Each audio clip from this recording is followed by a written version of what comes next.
Alright guys, स्वागत है आप सबका इस चैनल की एक और नए क्राइम स्टोरी में। और आज के रियल घटना की शुरुआत होती है उत्तर प्रदेश के शहर इटावा से और इस कहानी की दुखद अंत होता है छत्तीसगढ़ के दुर्ग जिले में। तो वीडियो बहुत इंटरेस्टिंग होने वाला है। यदि वीडियो पसंद आए तो वीडियो को लाइक और चैनल को सब्सक्राइब जरूर करें, क्योंकि ऐसे इंटरेस्टिंग और रियल कहानियां मैं आप लोगों के लिए हर रोज लेकर के आता हूँ। देखिए, कहानी की शुरुआत होती है उत्तर प्रदेश के इटावा से। यहाँ पर ललितेश यादव अपने परिवार के साथ में रहता है और वह रिजर्व फोर्स में कांस्टेबल है। उसकी शादी रीना यादव के साथ में हुई थी और उसकी शादी को लगभग 20 साल से ज्यादा समय गुजर चुका है। उसके 3 बच्चे हैं और सबसे बड़ी बेटी का नाम है तनु, जिसकी उम्र 14 साल है और उसका सबसे छोटा बेटा है जिसकी उम्र 9 साल के आसपास है।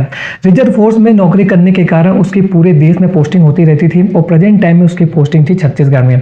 ललितेश की पत्नी रीना बच्चों के साथ में दुर्ग जिले के सरकारी क्वार्टर में रह रही थी। वहीं ललितेश की पोस्टिंग थी बीजापुर में और इस वजह से उसका डेली घर में अप डाउन नहीं हो पाता था। वह जब उसको छुट्टी मिलती थी तभी अपने घर पर आता था और रीना से दूर रहने की वजह से जब भी वो फ्री टाइम में रहता था तो सोशल मीडिया के जरिए लोगों से बातचीत करता रहता था। और इसी बीच में 2023 में उसकी मुलाकात होती है दुर्ग जिले की रहने वाली सरोजनी से। सरोजनी की उम्र 25 साल की थी और वो एक ब्यूटी पार्लर में काम करती थी। सोशल मीडिया के थ्रू इनकी मुलाकात होती है, इनके बीच में बातचीत का सिलसिला शुरू होता है और धीरे धीरे दोनों नजदीक आ जाते हैं। अब जब भी ललितेश छुट्टी लेकर के घर आता था तो पहले वो अपने घर न पहुंच करके सरोजनी से मिलने के लिए जाता था। ललितेश ने सरोजनी को यह बता रखा था कि वो रिजर्व फोर्स में कांस्टेबल के पद पर तैनात है और उसकी सरकारी नौकरी है और इस वजह से सरोजनी उसकी ओर अट्रैक्ट हो गई थी।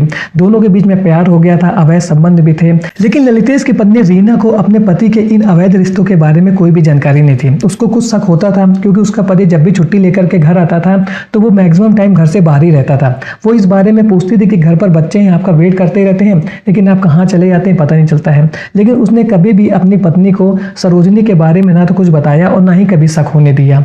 ललितेश रीना और सरोजनी के साथ में घर वाली और बाहर वाली का खेल खेला था और यही खेल उसके लिए बहुत बड़ी समस्या खड़ी करने वाला था।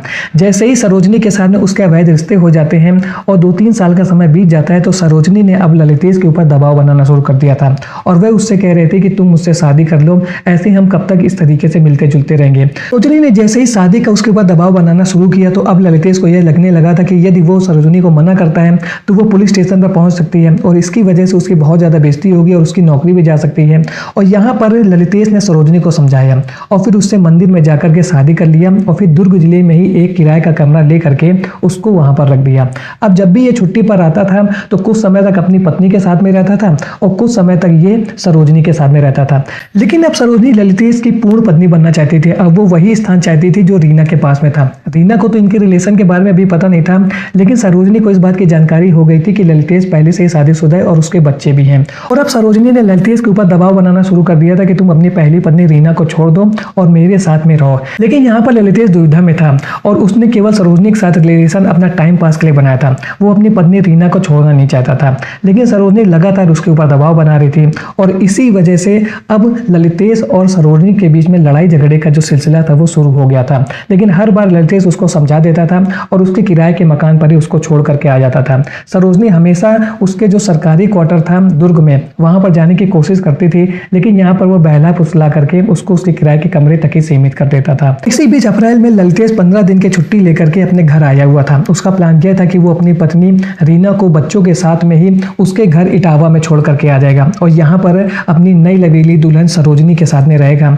इस प्लानिंग के साथ में वो घर पर आया हुआ था, अपने घर पर पहुंच जाता है और वह सरोजनी को समझाता है कि वो अपनी पत्नी को घर छोड़ने के लिए जा रहा है, तुम कुछ समय तक शांति रखो, जैसे ही वो उसको छोड़ आएगा तो हम दोनों साथ रहेंगे। लेकिन सरोजनी उसकी बात को मानने को तैयार नहीं थी और वो कह रही थी कि मैं ऐसे नहीं जाऊंगी, मैं तुम्हारी पत्नी को परमानेंट उसके मैके भेज दूंगी और इसके बाद मैं तुम्हारे सरकारी क्वार्टर में ही तुम्हारे साथ में रहूंगी। और इसी बीच 24 अप्रैल की सुबह के समय में सरोजनी पहुंच जाती है ललितेश के उस सरकारी क्वार्टर में जहां पर रीना अपने बच्चों के साथ में रह रही थी। वहां पर जैसा सरोजनी पहुंचती है तो उनके बीच में घर वाले बाहर वाले का लड़ाई झगड़ा शुरू हो जाता है। लड़ाई झगड़ा इतना ज्यादा होता है कि दोनों के बीच में मारपीट की नौबत आ जाती है। लेकिन ललितेश वहां पर मौजूद था और उसने दोनों के बीच में सुलह करा दिया था। लेकिन यहाँ पर सरोजनी बहुत ज्यादा वायलेंट हो गई थी और यदि यहाँ पर ललितेश बीच में ना आता और सुलह ना कराता तो कुछ भी हो सकता था। ललितेश सुलह करा देता है और इसके बाद शांत करा करके सरोजनी को उसके किराए वाले घर पर भेज देता है। लेकिन शायद सरोजनी ने यह अपने मन में ठान लिया था कि वो रीना को अपने रास्ते से हटा करके मानेगी अगले दिन 25 अप्रैल को एक बार फिर से सुबह के समय में सरोजनी रीना के पास पहुंच जाती है और इस समय बच्चे सोए हुए थे।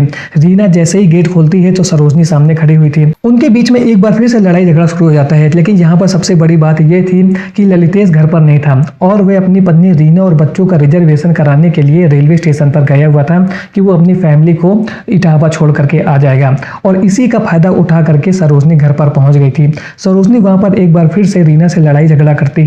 बच्चे तो सो ही रहे थे और लड़ाई झगड़ा इतना ज्यादा बढ़ जाता है कि सरोजनी ने घर पर रखी हुई सब्जी काटने वाली नाइफ से ही रीना के ऊपर हमला कर दिया। रीना बिल्कुल भी संभल नहीं पाती है और घायल होकर के बिस्तर पर गिर जाती है और यहाँ पर सरोजनी के सर पर खून सवार हुआ था। उसने न केवल रीना के ऊपर बल्कि उसके बगल में सो रहे उसके 9 साल के बेटे आदित्य के ऊपर भी हमला कर दिया। इसी बीच घर का शोर शराबा सुन करके उसकी जो बेटियां थी वो जग जाती हैं। बेटियां जगती हैं, वो शोर मचाना शुरू कर देती है तो सरोजनी ने उनके ऊपर भी हमला कर दिया। रीना की छोटी बेटी आशी घायल हो जाती है, लेकिन उसकी बड़ी बेटी बच जाती है और वो बच करके घर से बाहर जाती है और फिर आस पड़ोस के लोगों को पूरी घटना बताती है कि कैसे उसके घर में एक औरत इस तरीके की घटना को अंजाम दे रही है। आस पड़ोस के लोगों को जैसे पूरी जानकारी मिलती वो तुरंत रीना के घर पर पहुंचते हैं और तब तक सरोजनी ने अपना काम कर दिया था। उसने रीना और उसके बेटे आदित्य के ऊपर ताबड़तोड़ वार किए थे और जिसकी वजह से दोनों बुरी तरीके से घायल हो गए थे। पड़ोसी लोग जैसे घर पर पहुंचते हैं वो तुरंत रीना और उसके बेटे को अस्पताल में ले जाने की तैयारी शुरू करते हैं, साथ ही साथ पुलिस को इन्फॉर्म करते हैं। पुलिस की टीम घर पर पहुंचती है और सरोजनी को गिरफ्तार कर लेती है। लेकिन दुख की बात यह थी कि रीना और उसके बेटे आदित्य के इलाज के दौरान डेथ हो जाती है। जब ये पूरी खबर ललितेश को पता चलती है तो उसका रो रो करके बुरा हाल हो जाता है। रीना की बेटियां भी इस हमले में घायल होती है और उनका अस्पताल में इलाज चल रहा है। तो आज की वीडियो में आपने देखा कि कैसे ललितेश की घर वाली और बाहर वाली की कहानी के चक्कर में उसका पूरा हरा भरा परिवार बिल्कुल समाप्त हो गया। उसकी पत्नी जो रीना थी वो समझदार थी और अपने बच्चों के साथ में सरकारी क्वार्टर में रह रही थी और अपने परिवार को बहुत अच्छी तरीके से संभाल देती।